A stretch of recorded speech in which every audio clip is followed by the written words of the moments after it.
Yes. Yes. Yes. South Harmon.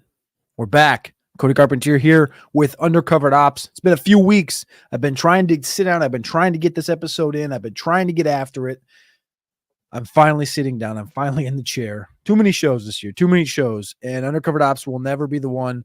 Well, actually, it has been the one, but it will never be the one that gets completely ignored as I just try and accumulate names and accumulate work and accumulate data points so I can come here and I can talk to you guys and I can talk about things that are going to benefit you on the low, on the down low, things of players that maybe people aren't talking about. People are wasting in the fantasy game, ignoring in the fantasy game, all of those things alike. Make sure you click that like button. Make sure you click subscribe today on the YouTube channel. If you are over on X, make sure you just you know what, if you just go over to YouTube, click that like button, click subscribe to everything South Harmon. We're doing the damn thing, and we're here in week 8. We're dialed in. We're getting after the work. So today, as the title says, 9 deep sleepers to help you make the fantasy playoffs this year. That's the goal.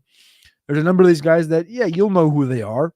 There's a couple of these guys that, yeah, you maybe since you're, degenerates and you're in the space and you're here on South Harmon and you love the game, you'll probably know the names, but maybe you're not thinking about them in a landscape that could potentially help you this year. Maybe you are, and you're just curious how they can help you this year, or have a question. If you have a question, drop it in the chat over there on the YouTube side or on the X side, and I will answer it and do the best I can. I see a question already in the chat from Mad Max. He was in the last show I did. I already answered that question, so I'm not going to answer that, Mad Max. I do appreciate you, though. Pop it on in here. I already got that question answered, and I prefer the Lamar side. And like I said, if you're going to make a trade, I would prefer to move Waddle and potentially Chase Brown and get yourself a Cooper Kupp if you're going to do that. Appreciate y'all tapping in. Fizz, what's up, brother? Appreciate you also tapping in. All right, let's get into this thing. I don't know how long we're going to be live, but we're going to be live long enough to talk about some of these guys that I give a shit about. So that's the bottom line. Number one, let's start off first and foremost in Tampa. The most added player, I think, this week on Sleeper was a data point that I had seen. So I guess he's not down low key. But I wanted to address the Tampa Bay wide receiver situation because obviously Godwin is going to be out for the season, Chris Godwin. And we also have Mike Evans, who is now recently noted as going to be out for 4 weeks at least. So the most added players on Sleeper this week in seasonal leagues: Sterling Shepard, 400,000 additions; Trey Palmer, 194,000 additions; Cade Otton, the tight end in Tampa, 127,000; Juwan Jennings, 102,000; Ricky Pearsall, 98,000. Those are the most added players in the fantasy football space this week. So Sterling Shepard, Trey Palmer, Jalen McMillan, the wide receiver situation that sits at hand. I really wish so when I was down at the Buccaneers training camp this year, there was this little guy that was unblockable. He was unguardable, I should say, for the defense of the Jacksonville Jaguars in that practice. And it was number 9. And he recently went on the IR as well. Nobody cares or nobody knows. And I don't even know what his injury was.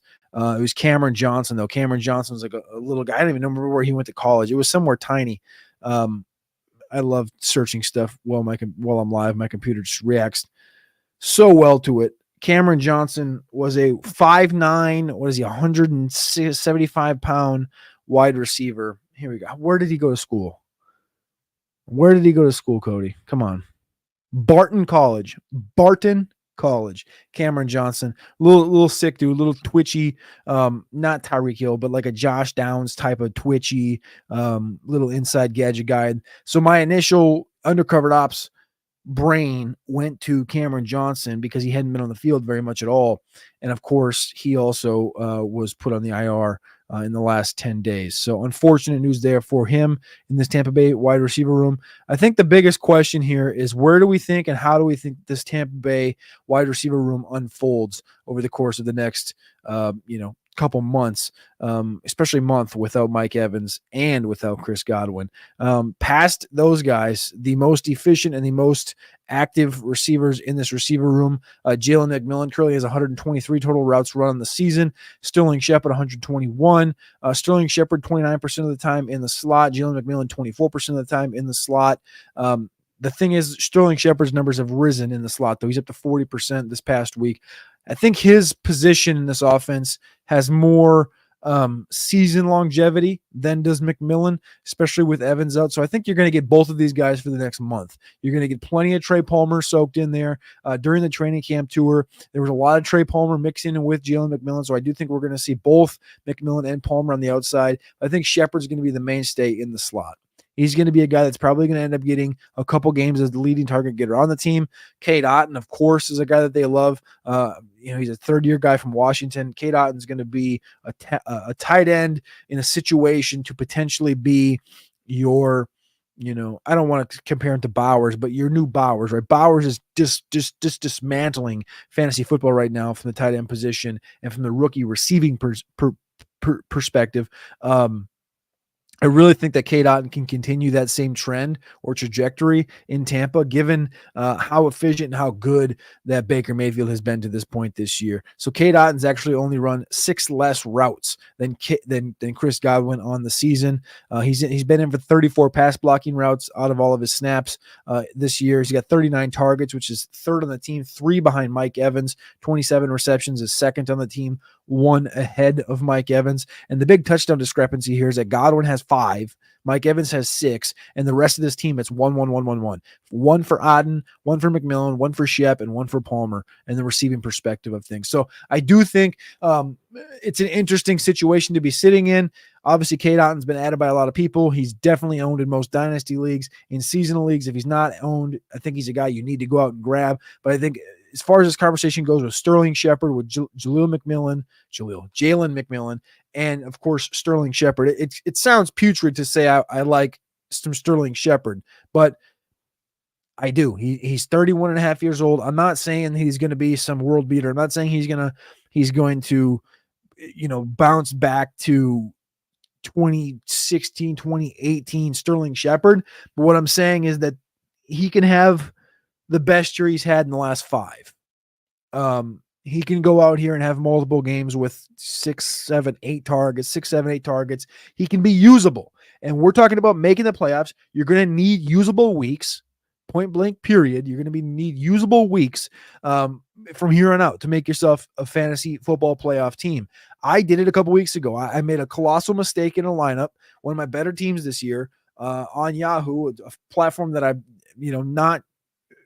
haven't used in a couple years, and I get into this league on Yahoo, and I'm not paying attention. I said all my lineups except for the Yahoo league. I set it preliminarily on Tuesday, and they come back on Thursday night and realize, Cody, what do you started Drake London and Darnell Mooney in the flex on Thursday Night Football, and at that point, I was in trouble because I had Malik Neighbors.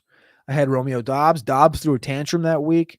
Malik Neighbors was hurt that week, and my roster was in trouble because I was going to have no starting wide receivers because everything else was banged up. And that particular week, and this is my what I'm pointing towards here is you're not going to have weeks where you're going to mess up your lineup like I did this. You're going to have weeks where you have buys, right? We don't have buys this week, but you're going to have buys coming up, and you're going to have situations that you're going to have to deal with at the wide receiver position. And what I ended up doing at that point was I ended up having to cut a couple of guys and go out and get Jordan Whittington and Juju Smith-Schuster that 1 week. That was week 5. Juju Smith-Schuster, of course, everybody knows against New Orleans. He had 7 catches for 130 yards. He got me 20 points. Jordan Whittington got me 15.9 points that week. So they combined for 35 points. I ended up winning by double, whatever the hell. Garrison, if you're listening, I beat you by double that week with Jordan Whittington and Juju Smith-Schuster. But it was because I had all these other guys banged up, and I fucked up my lineup. That's basically what happened here. The point is, you're going to need plugins. If your team isn't, built to death, you're not in an 8-team league. If you're in these real fantasy leagues, these 14-teamers, these 12-teamers, these dynasty leagues, you're going to need guys that you can plug into your lineup between now and the playoffs when there's buys that can get you certain weeks. And I do think that Sterling Shepard is a guy that will be able to get you weeks. It's the same reason people are playing Wan'Dale Robinson right now in fantasy football. So I think Sterling Shepard is a guy, you just got to know when to pick him. You just got to know when to choose him, and you just got to know when to use him. This week against the Atlanta Falcons will be an interesting spot. They got the Kansas City Chiefs, they have the San Francisco 49ers, and they have a bye. So 3 games that are going to be very competitive before the milk the milk schedule at the end. Right, they're just going to be milking at the end of the year here. New York Giants, Carolina Panthers, Las Vegas Raiders, Chargers. They got a Cowboy game in week 16, and then the fantasy championships in week 17, Carolina Panthers again. So we got to figure out who it's going to be. Mike Evans is probably back after that bye against the Giants, Carolina Panthers and stuff. But again, like I said, the next 3 weeks especially, we're going to have to figure out who, when, and how we're going to utilize these guys. Next on the list is going to be a guy that's going to be playing tonight, Thursday Night Football. If you're watching this show, it's about 2 o'clock Eastern time. On Thursday, we got the Rams and Vikings tonight. Generally, I don't talk about guys on Thursday Night Football, but I'm going to talk about guys on Thursday Night Football for one reason and one reason only. There was a report that came out earlier this week about Cooper Kupp being a trade candidate this week, or I guess in the next couple weeks. We haven't gotten much Cooper Kupp this year, right? And when we did, he was mega targets, 21 targets in week 1. He was wide receiver 2 in the season. Week 2, he has 6 targets. He wide receiver 40. He gets banged up. He's done. He's out. He's been out since week 2. It's now week 8. We've been missing him for the majority of the year. And there's been a guy that's been in the lineup whilst he's been out by the name of Tutu Atwell. Every single week, he's been a top 40 wide receiver. The difference is, again, Puka looks like he may be back this week. Puka innately is going to take over that Cooper Kupp role. He's going to be the one that gets the targets. We saw what this role was last year, but the question will be, who's the guy that's next to Puka, right? I'm going to talk about Tutu Atwell here in a second, but the reason that I'm even bringing this up is, like I said, the Cooper Kupp thing, I think actually has helium. I think it actually has reasoning behind it.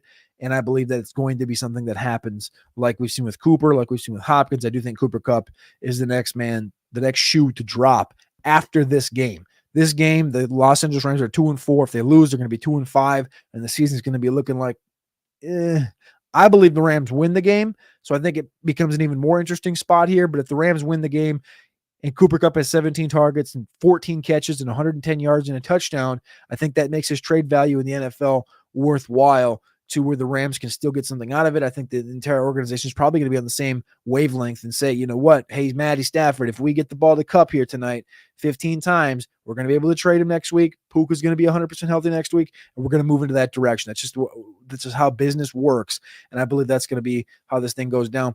Puka Nacua back next week, 100%. Who's going to be the wide receiver 2? Jordan Whittington's banged up right now. Demarcus Robinson has been a guy that we expected to kind of take on this bigger role. He really hasn't done it. He really hasn't been able to outshine Tutu Atwell, despite almost on a week-to-week basis outperforming him from a routes perspective. From the target perspective, Tutu Atwell's been the guy who has literally boom, boom, boom, boom, 5 targets, 10, 9, and has his wide receiver finish has climbed up the ranks. He finally hit that wide receiver 20 marker this past week in week 7. So again, he's not a deep cut undercovered up, but he is a deeper cut of, in the grand scheme of things, people are just like, Tutu Atwell, get the fuck out. I don't want to touch Tutu Atwell. Miss me with this shit. I don't want any part of it.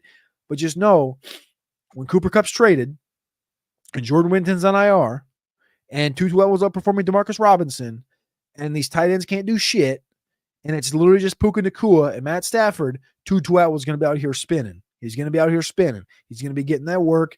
His ADOT's been downfield this last week. It was 3.4, which is the biggest change of the season. It's been 15, 16. He's had over 100 air yards, over 80 air yards in multiple weeks.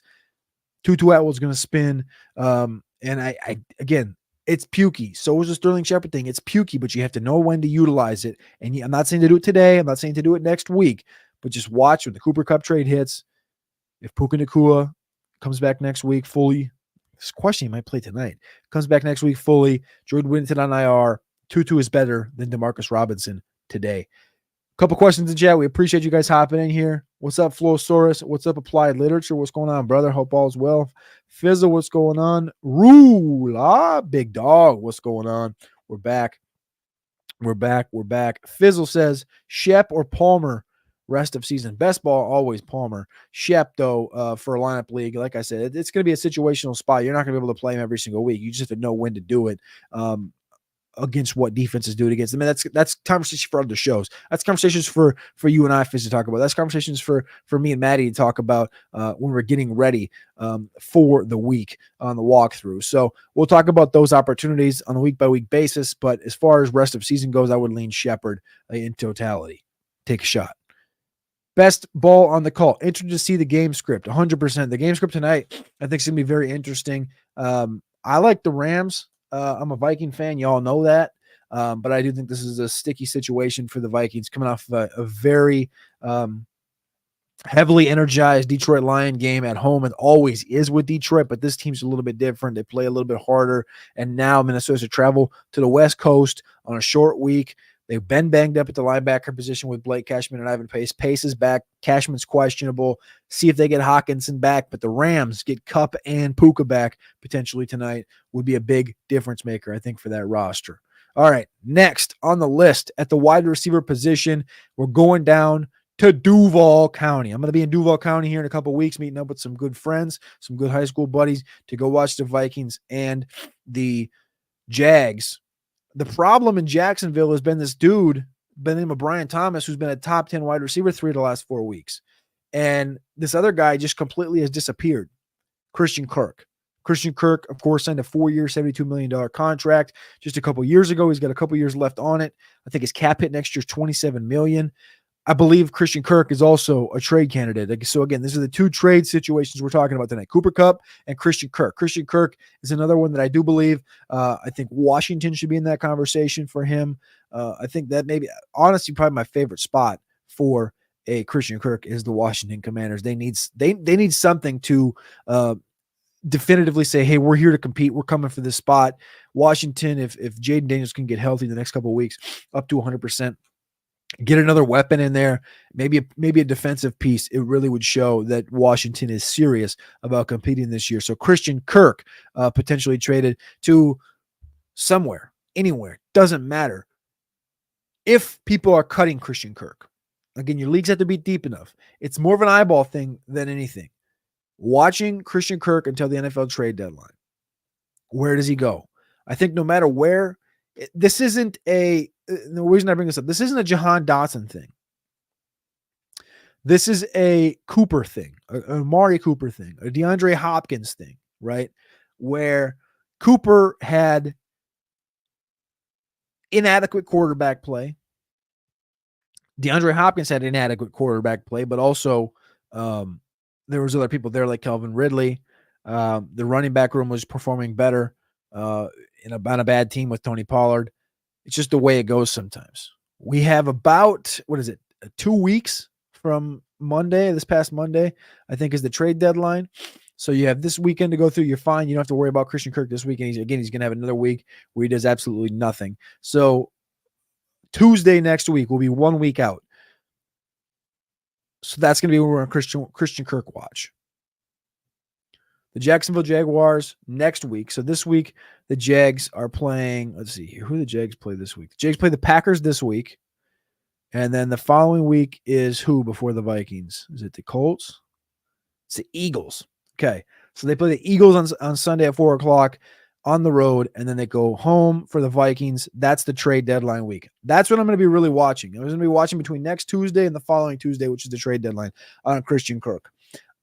If he's traded to somebody, like I said, whether it's Detroit or Washington or whomever, I believe Christian Kirk bounces directly back. We haven't seen anything out of Christian Kirk this year. Wide receiver 65, 80, 27, 56, 46. He had a couple weeks there in week 3 and 4 where he had 10 targets and 12 targets, and he was wide receiver 21 and 14. Blip on the radar before Brian Thomas completely took over the long work in this offense. We even had Gabe Davis in week 6 go as a top 10 wide receiver as a finisher. We've also had Evan Ingram bounce back and get healthy. This is pretty clear how this whole thing's working. The short area is Evan Ingram. The intermediate is Gabe Davis. And the deep down the field is Brian Thomas. Christian Kirk has just simply been squeezed out of this offense. They like Parker Washington. I think they want Parker Washington more involved. He's a complete 1-for-1 replacement to Christian Kirk, and he's just not even being used right now. He's running like sub 10 routes in any given week, but he's out there. I believe this is the direction they're going to be going, especially when they lose this week and drop to 2-5. So again, Christian Kirk's actually a guy with extreme upside that we know exactly what Christian Kirk can be in any given week when he's on an offense with a good quarterback and a competent offense. So I believe in Christian Kirk. That's our third wide receiver of conversation to get you into the fantasy playoffs as the NFL trade deadline approaches in here just a mere week and a half. All right, let's go to San Francisco here. Very interesting situation. Again, Brandon Ayuk tears his ACL. We have Deebo Samuel with pneumonia. And the case of, you know what? I don't even care. He's got a case of the fatties. He blocked me on Twitter like 3 years ago for no reason. I've never tweeted anything about Deebo Samuel, but he blocked me on Twitter. So he's got a case of the fatties. If you ain't seen the picture yet, he looking chunky. He looked chunky last week. We'll just put it that way. I love Deebo's play, but I mean, you know what? You blocked me. Here's my get back right here 3 years later. You're looking chunky, son. All right. So San Francisco, Ronnie Bell, Jacob Cowing, and our guy, Ricky Pearsall. Ricky Pearsall, of course, the rookie out of Florida, got shot this offseason in an attempted robbery of just extremely dumb. I don't understand people doing stuff like this. Ricky Pearsall, I'm glad he's okay. I'm glad he made it back. 31 routes in his debut as a rookie with 5 targets. This is clearly the piece that they want to plug into this Brandon Ayuk role. I guess the way I just phrased it, I didn't want any of that. That's not negative toward Pearsall. That's negative towards the attempted, whatever the fuck, dumb situation. Prayers up for Ricky, though, and I'm glad he made it through the whole process. Deebo is a real undercover op. No, he really is, though. And I get what you're saying, Pierce. He really is. Ricky Pearsall, 31 routes, 5 targets, 4 catchable, 40 air yards this last week. He is going to be a guy that seems to be obviously not the doghouse, nor is he starting in the doghouse because he's a pure dog himself.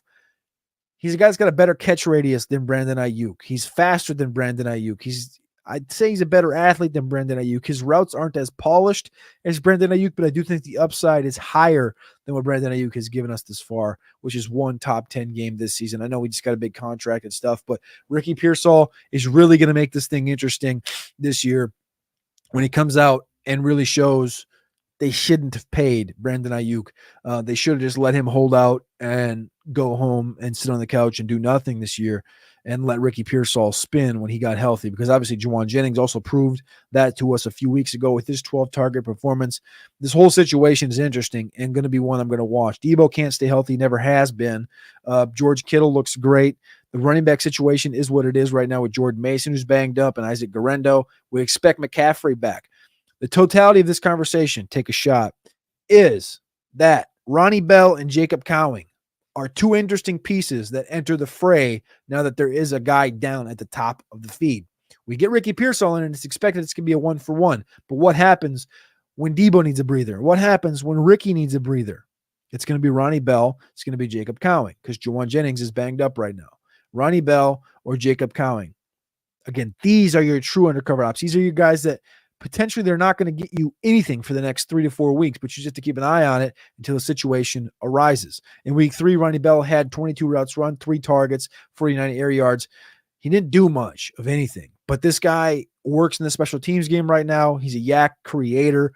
He has great contact balance. Ronnie Bell does. He's a guy that played at Michigan before Roman Wilson. He was the Roman Wilson up there. He's a little more gritty than a Roman Wilson. He's got to work a little bit harder to get the job done than Roman Wilson. But I do like Ronnie Bell. But the guy I prefer in this whole situation is Mr. Jacob Cowing. Jacob Cowing has truly not done anything at the NFL level yet because, truthfully, he hasn't been in the NFL long enough. In college, if you remember back at UTEP, Jacob Cowing was very special.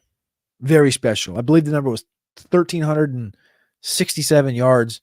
I believe it was, I can pull it up especially, but I believe it was 1367 that one year. Let's see here. Where's it at? 1354.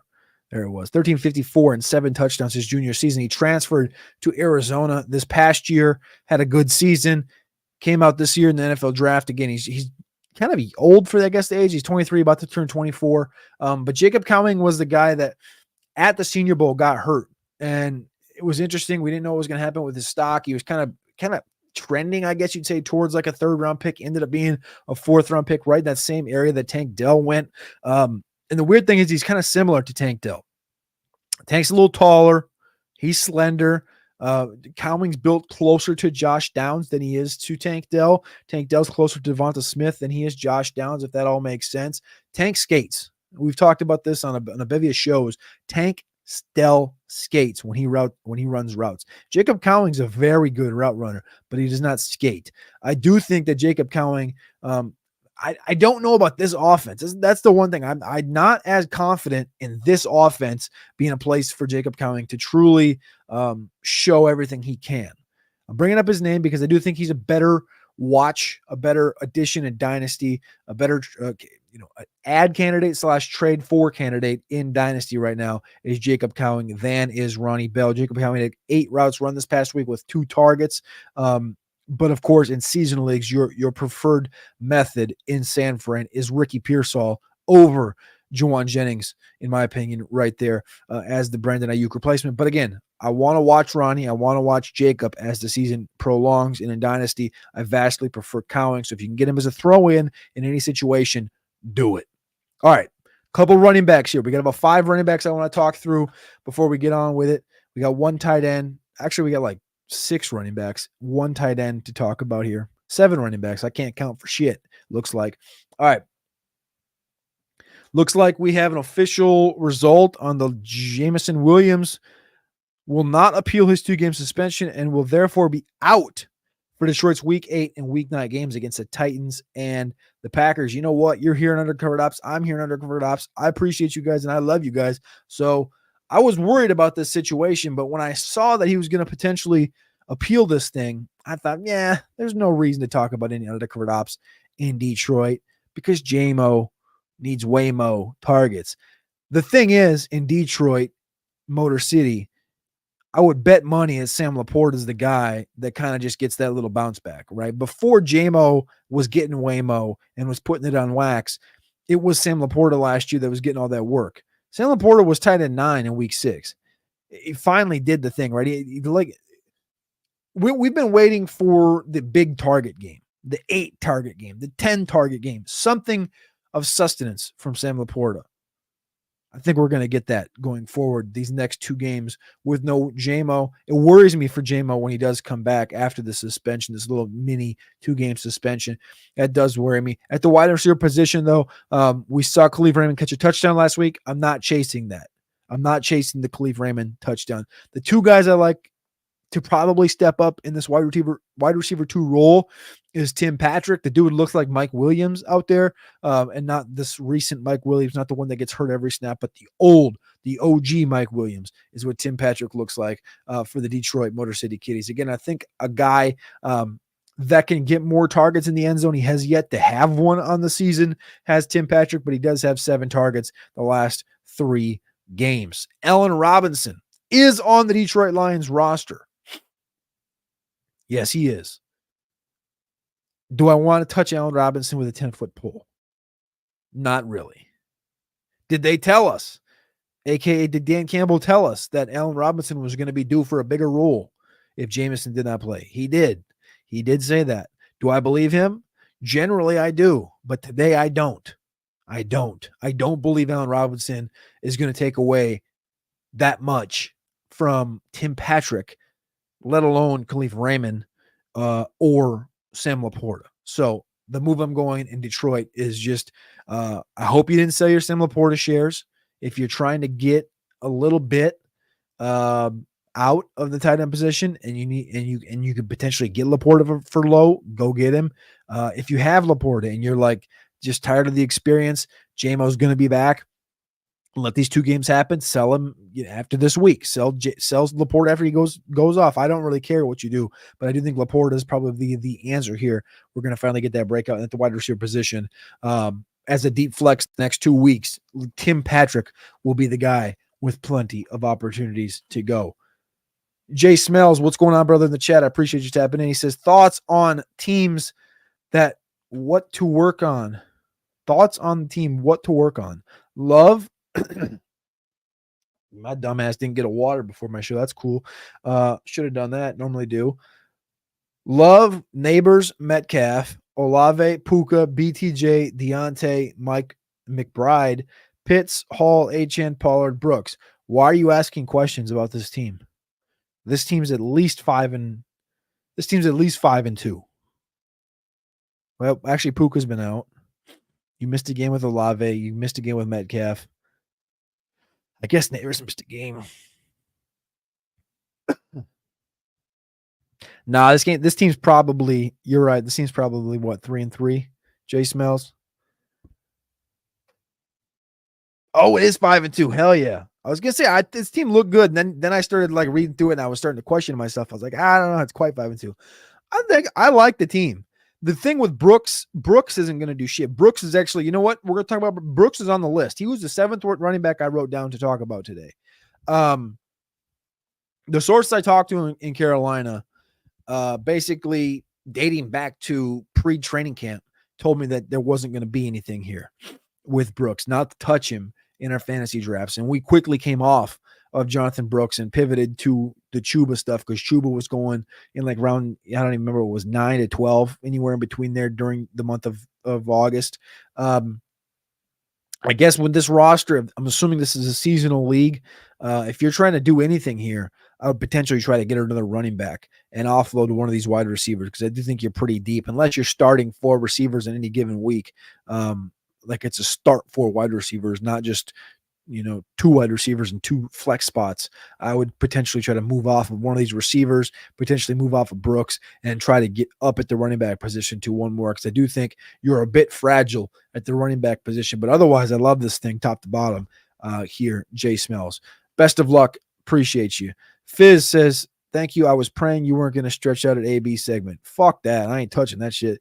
He ain't it, man. He ain't it. Not at all. I'm not touching the A-Rob shiz. All right. Running backs. We talked about Brooks here just a second ago. I'm going to continue on this thing. Like I said, I'm not in on Brooks. I do think that they eventually get him some game reps. But listen, this is a PSA here. Do not in seasonal add Jonathan Brooks. Do not do it. Do not do it. It's not going to be worth it. It's going to be a wasted roster spot. I promise you.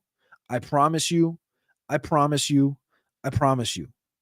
Chuba Hubbard has been doing plenty in this backfield, and this team is fucking trash. That's just the God's honest truth. This team is trash. Hubbard has been averaging, 3 to 3.5 yards per carry in any given week. He's had a couple weeks where he's busted one off, and all of a sudden he's averaging, I don't know what he averaged against the Falcons, like 5. Like we're just not getting it in this backfield. And the first hurdle that Jonathan Brooks has to accomplish is getting a full week of practice. And the second hurdle is competing with Miles Sanders, who Sanders has looked good in practice every single day. So it's going to be tough to get past a guy like Miles Sanders who's fighting for his career right now. And again, we know Jonathan Brooks was a high draft pick. We get that. Then you have this thing that's called Chuba Hubbard in front of you, who they're not just going to say, hey, Chuba, you're getting 24 touches a week. How about we give him all to – it's not going to happen. Brooks might get up to 6. I would put this in ink right now. He might get up to 6. He maybe gets 7 and 1, maybe get 7 opportunities, not touches, not carries, not targets, opportunities, chances with the ball, chances to be targeted and or carry the ball, maybe 6, maybe 1 point during the rest of the season. That's not going to get you a damn thing in fantasy football. Do not be the clown that adds Jonathan Brooks. This roster knows where it's at. This team knows where it's at, and they're trying to keep this guy as healthy as possible for the remainder of the season. They want to get him a couple of opportunities, but they're not going to overreach on him or overextend on Jonathan Brooks, I should say, as far as the opportunities go, no matter how sour the season, unless everybody dies, unless the whole backfield gets in trouble and things happen, then I guess I still think they would go add Raheem Blackshear before they give Jonathan Brooks the workload. I think they're an idiot franchise, but I do think they're smart enough not to do that. All right, a running back that you can use, Jalen Wright. Jalen Wright's a running back I think you can use in Miami down the stretch. We've seen that Mostert is not the Mostert that we're used to. He's not the Mostert we saw last year in those spurts at the running back position for Miami. We do get Tua Tagovailoa back this week. We'll see what that looks like. We've literally, remember, we only got 3 weeks total of Raheem Mostert this year. Week 1, 5, and now week 7. This last week, he was running back 43 on 11 carries, no targets. This is Devon Achan's backfield here. And Devon Achan, the one thing we got to remember, the dude's 185 pounds. He's a track sprinter. He's been healthy to this point this year, right? He gave you those 2 top 5 finishes to start the season. He's been very mid ever since. Now, that can be credited to this team having inadequate quarterback play for sure. But Tua's back. If Mostert is not 100% and Mostert is inefficient, you're going to see more and more Jalen Wright as the weeks go by. This last week, we got 6 snaps out of Jalen Wright, 5 rush attempts, 1 route, 5 carries, 1 route on 6 snaps. I would say that's efficient output. Granted, he didn't do a lot with it, but he got on the field, he got the ball. He got on the field, he got the ball. The week before that, 13 carries, 10 routes. That's 23 things to do on 25 snaps. I like where the trajectory is going for Jalen Wright. If Mostert and or HN miss a game, Wright goes do. If both are out, Jalen Wright can handle this entire backfield by himself. He's almost certainly ahead of everybody else that's on this roster at the running back position. Jalen Wright, it's been a guy that I've stashed on a lot of rosters this year in seasonal because I'm not going to cut him. It's going to be the one rookie that, we saw with Ken Walker. We saw it with, rookie after every year. There's a rookie or 2 or 3 that come on as the weeks go by. And Wright is the one that I feel the best about this year. That's going to get an opportunity. This team needs to win games ASAP. And with Tua in the lineup, I think you can continue to trust that this offense is going to score points with Tua in the lineup, not with Huntley or Sky Drizzy. But I do think Miami against Arizona, Buffalo, Rams, Raiders, Patriots, the next 5 weeks, yes, I believe all 5 are winnable games with Tua in the lineup, even the Bills. All 5 are winnable games. If they can win 4 of them, that puts them at 6-5. They can win 3 of them, that puts them at 5-6. That's still competable in the AFC as they go after that. Packers, Jets, Texans, Niners, Browns, Jets. This team can win 9 games if Tua can stay healthy, 100%. And like I said, if an injury happens in this backfield, it's boom time for Jalen Wright, like we saw from Sean Tucker just a few weeks ago in Tampa. Speaking of Tampa and Sean Tucker, we saw the running back 1 output just a few weeks ago. That's not a fluke. That's what this guy can do. The explosivity that this cat has, the muscled up hamster style running that this cat has, it's not a fugazi. 14 rush attempts, 3 targets, running back 1. He showed you what he was. There's things in life and in prospecting and in scouting players and stuff. It's like when a player shows you who they are, take it for what it take. When they show you who they are, take it, understand it, realize it, the good and the bad. With opportunity, we've seen what this kid can do. Bucky Irving is on the injury report today. Bucky Irving back-to-back top 15 games. Bucky Irving on the injury report today. They're not going to give this entire backfield to anybody the rest of the season. They just aren't. They don't need to, especially now with Evans and Godwin out. Imagine if they go out here and another one of these running backs goes down, or or Bucky does play this week and he goes down. The injuries stack. They don't want that. They want to use all these guys, and that's probably the best situation for each of them. Rachaad White, with his back against the wall, is going to get opportunities, and he has a chance to be very efficient with it. You saw that with running back 2 last week. Bucky Irving is just built. He's a jag built for this situation, so he's going to be good in it. Sean Tucker is the master of explosion in this backfield. He's a 4-4 guy. You go back and watch those Syracuse tapes, this cat can play football.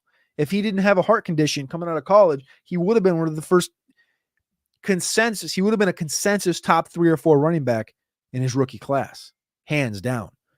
So you're seeing his abilities already on the field. Sean Tucker down the stretch will get more and more and more opportunities, especially now with Bucky Irving on the injury report.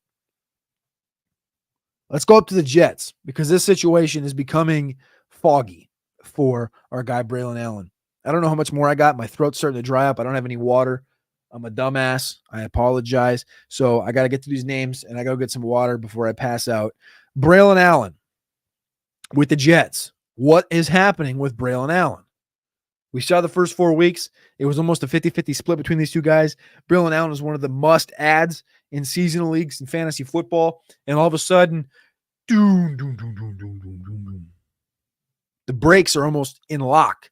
They're almost turn the anti-lock brake system on. Boom, it's almost done for Braylon Allen right now. 5 snaps, 2 carries, 3 routes, 1 target. Running back 56. He's been on a downward trend since that week 2 game that he finished as running back 6 overall. 6, 28, 41, 44, 53, 56. He's been out-touched 41-7 since Todd Downing took over. What are we doing? What are we doing? Breece Hall's been not great. He's been getting targeted, so in fantasy football, it is what it is. You got to play him. He's been a top 10 guy. He's been an RB1 5 out of the 7 weeks this year. You got to take it for what it is. We love Breece Hall, but we also love Braylon Allen, and he's also going to be the guy if Breece Hall were to ever get hurt. If you have an opportunity, and I do believe in season leagues, somebody will cut Braylon Allen. He'll be cut. He's been cut. He will continue to be cut.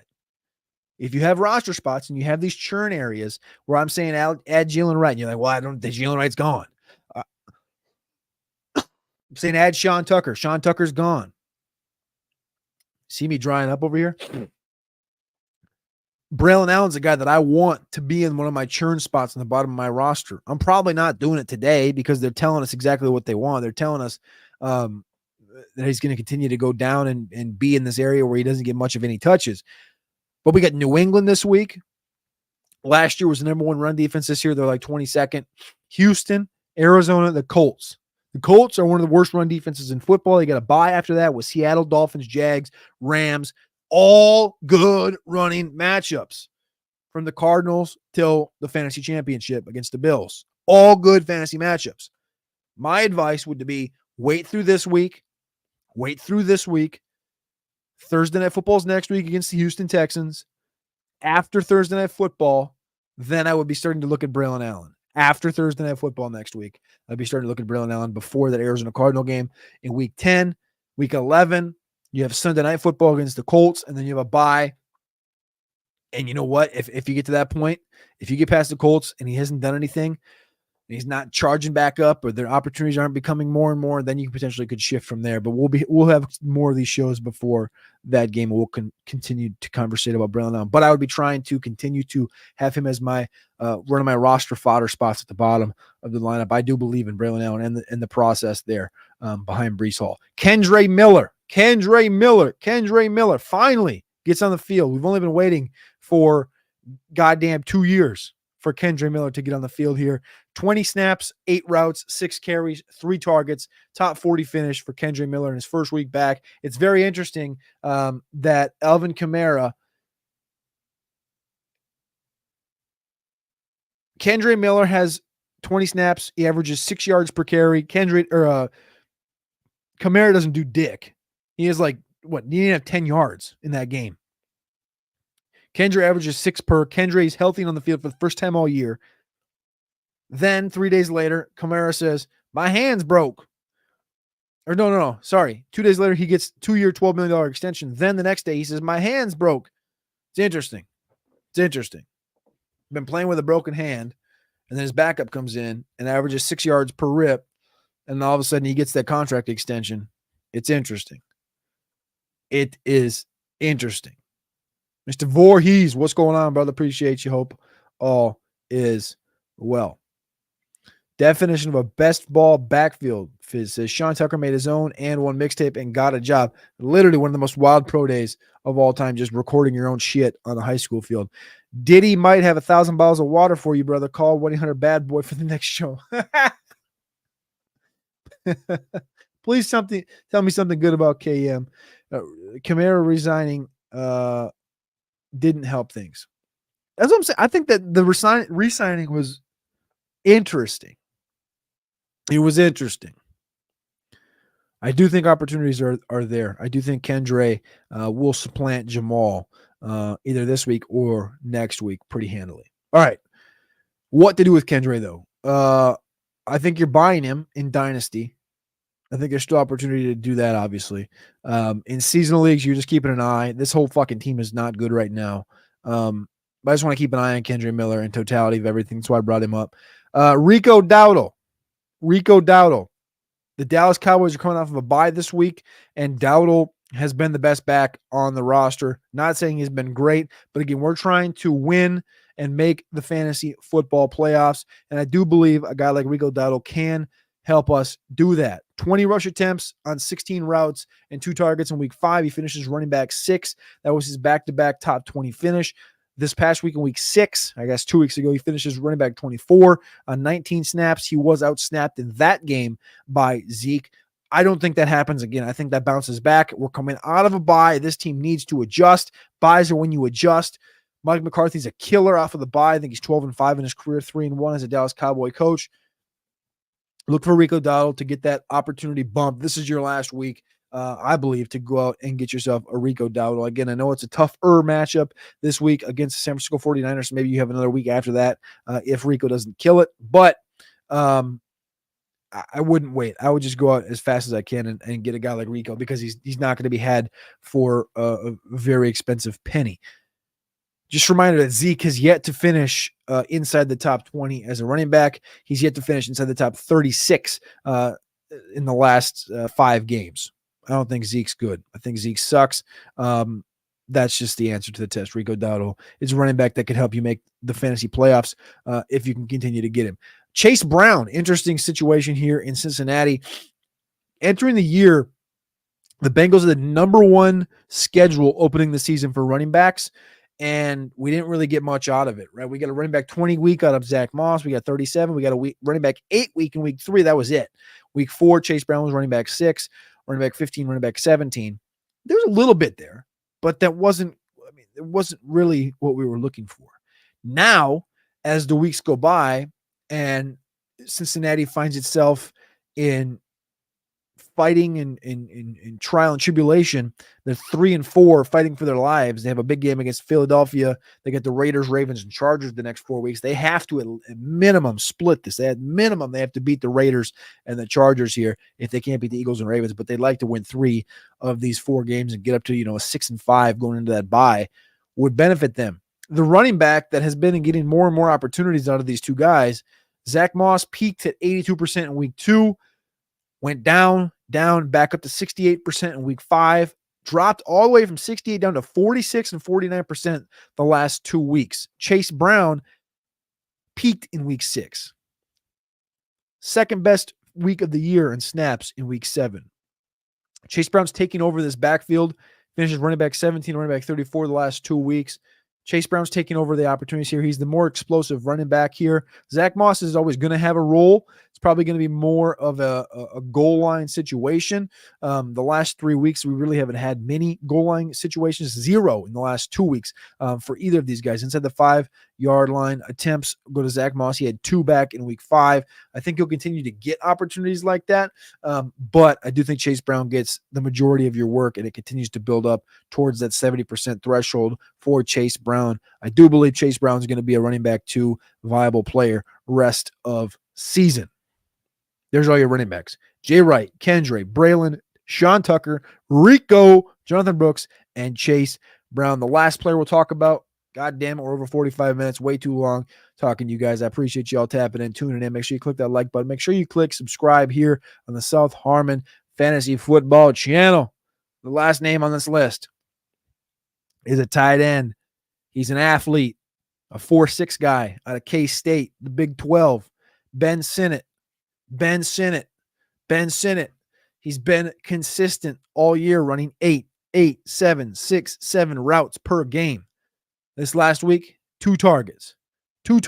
His first 2 targets of his career. Finished as tight end 18. Zach Ertz is the dude. All right. Zach Ertz is the dude. We talked about Zach Ertz before the year. We said, you want to wait. You want to draft Freiermuth. You want to draft Ertz. You can plug and play. It's been working fantastically for both of these guys. The thing is, as this team continues to grow and become more and more dynamic, I'll be honest, I like Zach Ertz, but it wasn't because I thought this team was going to be 5-2. It's because I thought this team was going to be 3-3 and that targets were going to be needed to somebody. Not 5-2.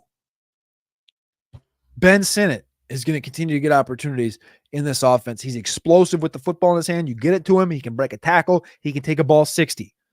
Saw him do it in the preseason. Saw him do it in training camp. He can do it. He will do it. as the season stretches on. Again, if Zach Ertz can stay healthy all year, more power to him. But just make sure if the opportunities are there in Dynasty, if the opportunities are there in seasonal leagues, in deep seasonal leagues at this point, obviously he's going to take a full-blown injury to Zach Ertz to add him in seasonal leagues. But he's a guy that needs to be on your radar, Ben Sinnott, as the season stretches on with Jaden Daniels in a 5-2 Washington Commander roster. Ben Sinnott's a really good tight end and continue to do it. T-Rock, what's going on, brother? He says, working on my tight end buy list right now, Cody. Ben Sinnott is one of my favorite prospects coming out of the draft. Love him. Agreed 100%. Agreed 100%. The athlete is there, Ben Sinnott, coming out of Kansas State. We knew that. And I love the landing spot outside of being behind Zach Ertz. We all did, I believe. So there's the show, 50 minutes strong. The Undercovered Opps returned. It's been a few weeks off, so I had to give you guys a little bit longer one. Not a standard 20. We had to go 50 deep on this beautiful Thursday. Have fun. Enjoy your night. Watch some football, Rams and Vikings. Watch some college football. We got like 30 more days consecutive of college football or some shit like that, maybe more. I don't know.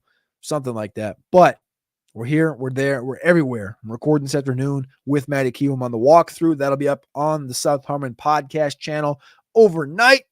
Until next time, I appreciate you. I love you. And I'll see you on the next one.